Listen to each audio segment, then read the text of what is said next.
Occasion ఏదైనా location ఎక్కడైనా తెలుగువారి వేడుక అంటే ఆలివ్ మిఠాయి ఉండాల్సిందే. సూర్యోదయం అవుతూనే ఆ వీధిలో సందడి మొదలైంది.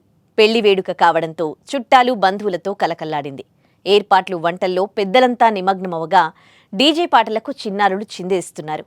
ఇంతలో స్థానికంగా ఆగున్న కారు వారిని రమ్మంటూ ఆహ్వానించింది. దీంతో ఆ కారు వైపు ఆ చిట్టి అడుగులు పడ్డాయి.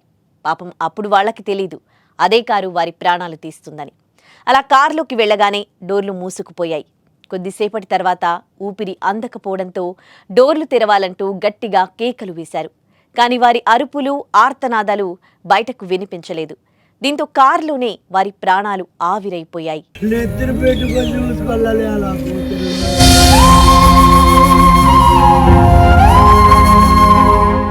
ఆడుకుంటూ కారులోకి వెళ్లిన చిన్నారులు డోర్లు లాక్ కావడంతో అందులోనే ప్రాణాలు విడిచిన ఘటనతో విజయనగరం జిల్లా ద్వారపుడి గ్రామంలో విషాద ఛాయలు అలుముకున్నాయి.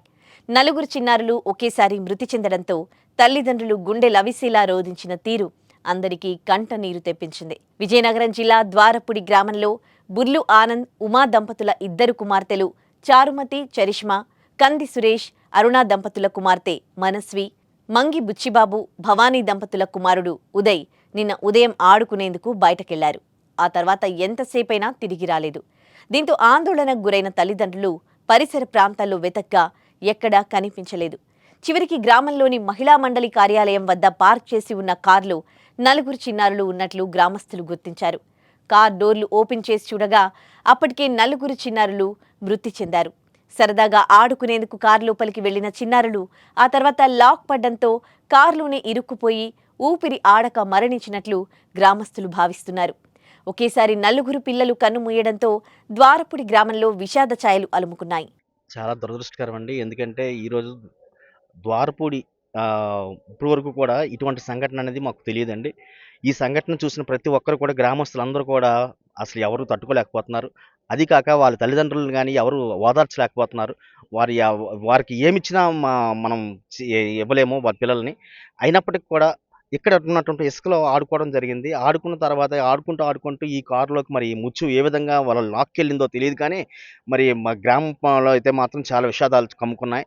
మరి వాళ్ళు తల్లిదండ్రులైతే వాళ్ళని మేము కష్టపడినట్లు మా పిల్లలు కష్టపడకూడదని చదివించి, మరి ఈ రోజున వాళ్ళకి ఈ స్థాయిలో ఇలా చూస్తుంటే వాళ్ళు మరి ఎవరు కూడా వాళ్ళని కడుపు తరుక్కుపోతుంది. మరి ఈరోజు వాళ్ళ బాధని ఎవరు తీర్చనటువంటి పరిస్థితి. వాళ్ళ ఆర్థిక స్థోమత అయితే అంతంత మాత్రంగానే ఉంది. అయినప్పటికి కూడా వాళ్ళ పిల్లల్ని బాగుండాలనే ఉద్దేశంతో చదివించుకుంటూ మరి ఈరోజు ఇలా జరగడం అనేది దురదృష్టకరంగా మేము భావిస్తున్నాము.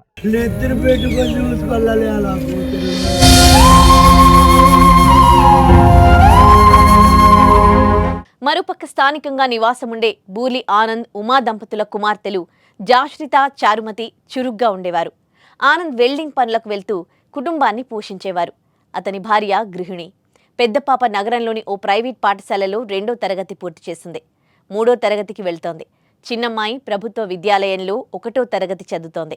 ఎక్కడికి వెళ్లినా ఇద్దరూ కలిసే వెళ్లేవారని, మృత్యువు సైతం ఇద్దరిని ఒకేసారి వెంట తీసుకువెళ్లిపోయిందంటూ తల్లిదండ్రులు రోధించడంతో వారిని ఆపడం ఎవరి తరమూ కాలేదు.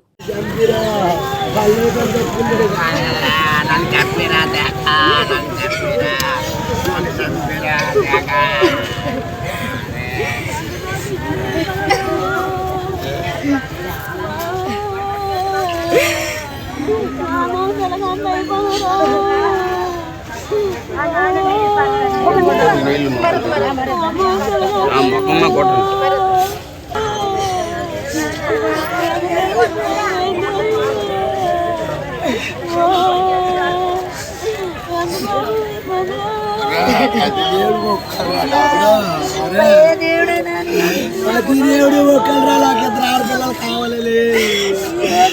పాపం